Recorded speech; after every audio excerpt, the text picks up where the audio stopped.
जो इस्लामोफोबिया है वो ये लोग पैदा करने की कोशिश इस वजह से कर रहे हैं कि इनको इलेक्शन में फ़ायदा हुए। और अब बात यह है कि ये केवल मुसलमान की ज़मीन का ही मसला नहीं है। आज अगर इन्होंने मुसलमानों की ज़मीन को छीन लिया तो कल ये जाटों की ज़मीन भी छीनेंगे, क्योंकि ये जो जो 3 कृषि कानून लेकर आए थे ये हमारी हरियाणा पंजाब की और जाट गुजर हमारी ज़मीन को इनको ज़मीन को छीनने की और फिर अडानी अंबानी कॉरपोरेट को देने की इनकी ये साजिश थी। अब वहाँ ये फेल हो गए तो ये सोचते हैं कि ज़मीन को छीनने का सिलसिला कहीं से तो शुरू हो कि 3 कृषि बिलों की वजह से इनको माफ़ी मांगनी पड़ी, तो अब ये सोच रहे हैं कि मुसलमानों की ज़मीन को छीन लिया जाए। मैं आई कि जन्म तो मेरा भी हिंदू जाट परिवार में हुआ, तो मैं चूँकि हिंदू जाट परिवार में मेरा जन्म हुआ तो एक हिंदुओं की सरकार ने, जो मोहन भागवत ये कह रहा है कि 800 साल के बाद आज इस देश में हिंदुओं का राज कायम हुआ है, तो इन्होंने फिर मुझे जेल में क्यों डाल दिया। इसका मतलब ये है कि ये लोग हमें जाटों को हिंदू नहीं मानते। जहाँ हमें मुसलमानों के खिलाफ लड़वाना हो वहाँ हम हिंदू हैं, जहाँ हमें सिखों के खिलाफ लड़वाना हो वहाँ हम हिंदू हैं, जहाँ हमें दलितों के शेड्यूल्ड कास्ट के खिलाफ लड़वाना हो वहाँ हम हिंदू हैं। बखूबी जानते हैं कि हमारा दोस्त कौन है और हमारा दुश्मन कौन है, और सिखों को पता है कि मुसलमान हमारे दोस्त हैं, मुसलमान हमारे भाई हैं। इतिहास में भी, तारीख में भी जो है मुसलमान और सिखों की आपस में सांझ रही है। भाई मर्दाना जी पूरी उम्र गुरु नानक देव जी के साथ रहे। हमारा जो दरबार साहिब है, जिसे हिंदू गोल्डन टेम्पल कह देते हैं, हरमिंदर साहिब, उसकी नींव साईं मियां मीर जो एक मुसलमान फ़कीर थे उनसे हमारे गुरुओं ने रखवाई थी। बाबा फरीद की वाणी गुरु ग्रंथ साहिब में दर्ज है। तो जिस वजह से सिखों और मुसलमान एक ही अल्लाह को या एक ही अकाल पुरख को मानने वाले, तौहीद में विश्वास करने वाले दोनों धर्म हैं। और मोहन भागवत कह रहे हैं कि इस मुल्क में सभी हिंदू हैं, तो फिर आप जो है किसी भी शंकराचार्य की पीठ पर किसी मुसलमान को बिठाओ, आप किसी भी शंकराचार्य की पीठ के ऊपर ब्राह्मण के अलावा किसी जाट को, किसी गुज्जर को बिठाओ। अगर सारे हिंदू हैं तो राम मंदिर जो है उसके अंदर ट्रस्टी जो है आप किसी राजपूत को ही बना दो, उसके अंदर तो आपने ट्रस्टी किसी राजपूत को भी नहीं बनाया है। तो ये जो कह रहे हैं केवल हिंदू हैं, ये इनका प्रोपगेंडा है। इस मुल्क के अंदर केवल ब्राह्मण हिंदू है और ब्राह्मण के अलावा इस मुल्क में कोई हिंदू नहीं है। हकीकत तो यही है। गुरुकुल का इतिहास क्या है? गुरुकुलों में तो एकलव्य का अंगूठा काटा जाता रहा है, गुरुकुलों में तो शंभूक का वध ये लोग करते आए हैं। इस वजह से ये ज़रूरत गुरुकुलों की और जो है ये आपके इन खोलने की नहीं है। आज इस देश में ज़रूरत है कि ढंग की एजुकेशन, साइंस की एजुकेशन, रैशनल एजुकेशन का प्रचार प्रसार हो। कल को हो सकता है इनको हरी बत्ती में भी जो है वो मुसलमान नज़र आने लगें और ये उसको भी बदलवाने की कोशिश करें कि हरी बत्ती आए तो रोक दिया जाए ट्रैफिक, और लाल बत्ती आए माने भगवे रंग जैसी कोई बत्ती आए तो ट्रैफिक को चला दिया जाए। तो इस वजह से जो इस्लामोफोबिया है वो ये लोग पैदा करने की कोशिश इस वजह से कर रहे हैं कि इनको इलेक्शन में फ़ायदा हुए। और अब कॉरपोरेट का जो है वो जो कॉरपोरेट के फ़ायदे हैं वो भी इनके साथ जुड़ गए हैं, क्योंकि जो अरावली की बेल्ट की जो ज़मीन है जिसमें मेव मुसलमान है, जो मुंबई दिल्ली इंडस्ट्रियल कॉरिडोर बन रहा है, जिसकी वजह से मुंबई दिल्ली इंडस्ट्रियल कॉरिडोर की जो आसपास की ज़मीन है उनका रेट बढ़ रहा है, और उस ज़मीन को इनको और भी अपने प्रोजेक्ट्स लाने के लिए एक्वायर करना है, उनकी एक्विजिशन करनी है, उनका अधिग्रहण करना है। तो जिस वजह से ये ज़रूरी है कि आज मुसलमानों को बदनाम किया जाए, जिस वजह से डेढ़ 2 साल पहले इन्होंने मेवात में भी दंगा करवाने की कोशिश की थी कि इनको पहले बदनाम करो मेवों को, मुसलमानों को, फिर इनकी ज़मीन को कब्जाओ। देखिए ये दौर जो है, हम इतना हमारी जिम्मेदारी है कि हम हरियाणा और पंजाब में तो इसको चलने नहीं देंगे, और बाकी जो है वो हम कह नहीं सकते। जहां हम बैठे हैं अपनी धरती के ऊपर तो हम इस दौर को चलने नहीं देंगे।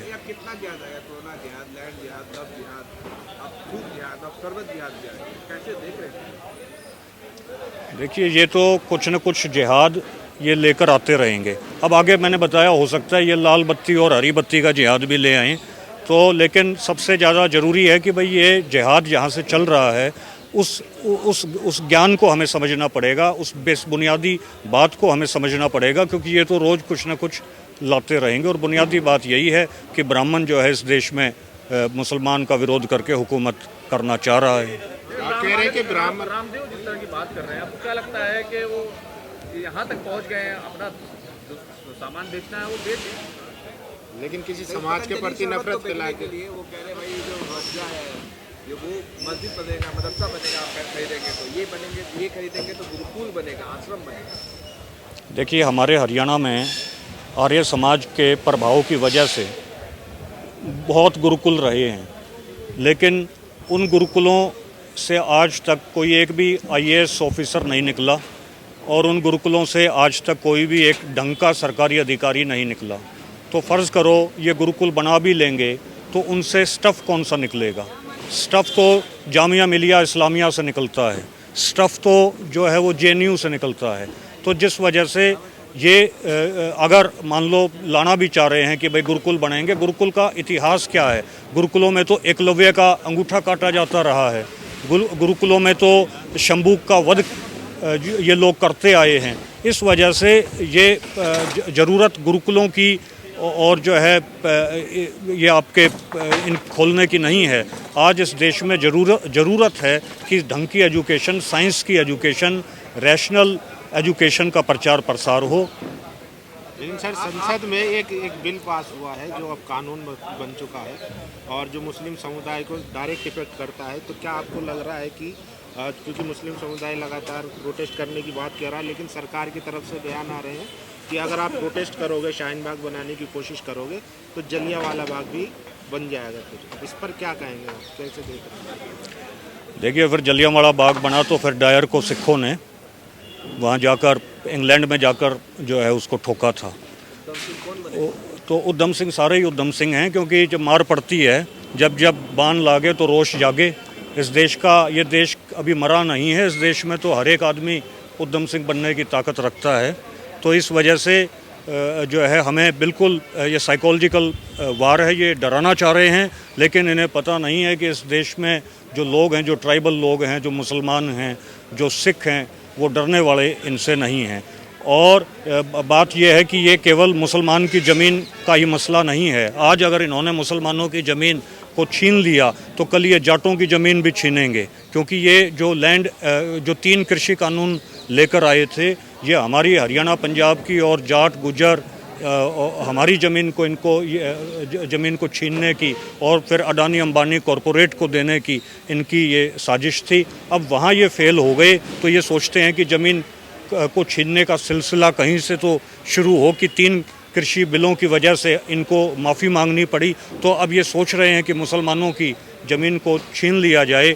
मैं वक़्फ़ आपका जो है पंजाब के अंदर बटाला में, गुरदासपुर में मैं लास्ट ईयर गया था, जहां हमने मियां सर फजल हुसैन साहब की कब्र हमें मिली और उनकी बेगम की भी कब्र है वहां पर।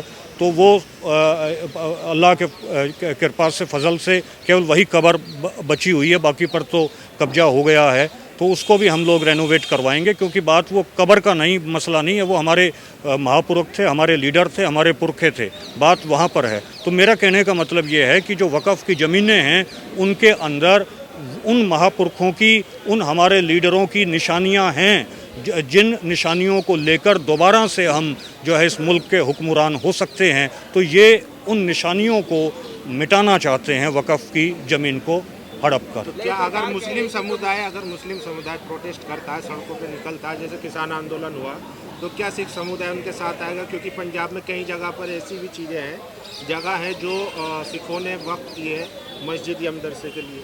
नहीं, अब शाहीन बाग में भी देखो सिखों ने अपने लंगर लगाए थे वहाँ पर।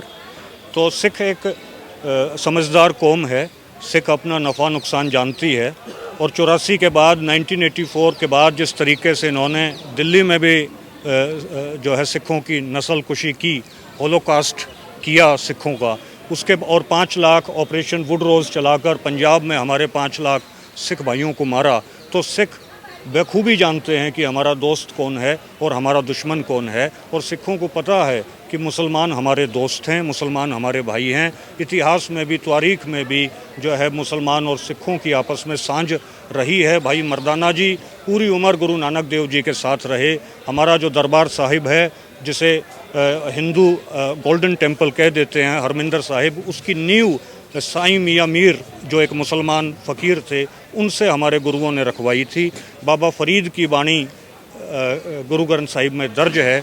तो जिस वजह से सिखों और मुसलमान एक ही अल्लाह को या एक ही अकाल पुरख को मानने वाले, तौहीद में विश्वास करने वाले दोनों धर्म हैं और इन दोनों ही सिस्टम के विक्टिम हैं। आप देखें आज किसी और, हालांकि सब हमारे भाई हैं, लेकिन आज आप देखें कि और किसी धर्म का कोई पॉलिटिकल प्रिजनर आज जेल में नहीं है। केवल या तो मुसलमान पॉलिटिकल प्रिजनर जेलों में है या सिख पॉलिटिकल प्रिजनर्स जेलों में हैं। और सिख पॉलिटिकल प्रिजनर्स को तो 28, 30 साल हो चुके हैं, जो अपनी सज़ा का भी दोगुना काट चुके हैं। उसके बावजूद भी जहां राजीव गांधी के हत्यारों को छोड़ दिया जाता है, वहां सिख पॉलिटिकल प्रिजनर्स को केवल ये दिखाने के लिए कि सिख इस मुल्क में दोयम दर्जे का शहरी है, वो फर्स्ट क्लास शहरी नहीं है, मुसलमान फर्स्ट क्लास शहरी नहीं है, वो दोयम दर्जे का शहरी है। इस वजह से जानबूझकर मुसलमान और सिख पॉलिटिकल प्रिजनर्स को जेलों में डाला गया है। ये केवल एक मुद्दा नहीं है। और जिस वजह से आपने जो सवाल किया कि वक़्फ़ के मुद्दे पर निश्चित तौर पर जो है मुसलमान सिखों के साथ खड़ा होगा, क्योंकि जब दिल्ली के अंदर किसान मूवमेंट चला था तो उस किसान मूवमेंट में हमारे मुसलमान भाइयों ने किसान मूवमेंट के अंदर जो है लंगर चलाए थे, हमारा कंधे से कंधा मिलाकर हमारा साथ दिया था। वो जो हमारा जो साथ मुसलमानों ने दिया था, तो अब ये हमारा भी फ़र्ज़ बनता है कि हम भी अपने मुसलमान भाइयों का कंधे से कंधा मिलाकर साथ दें। आप जब यहाँ पर आए थे तो आपका इंट्रोडक्शन जो दिया वो दिया कि आप पहले हिंदू थे, फिर जेल गए, फिर उसके बाद सिख बने। क्या इसमें कुछ सच्चाई है? कुछ बताना चाहेंगे इसके बारे में? देखिए, मैं करीबन 4.25 साल जेल में रहा, और जब मैं जेल में था, रोहतक जेल में, जाट रिजर्वेशन मूवमेंट के सिलसिले में, तो उस समय मोहन भागवत का ये बयान आया कि आज इस देश में 800 साल के बाद हिंदुओं का राज कायम हुआ है।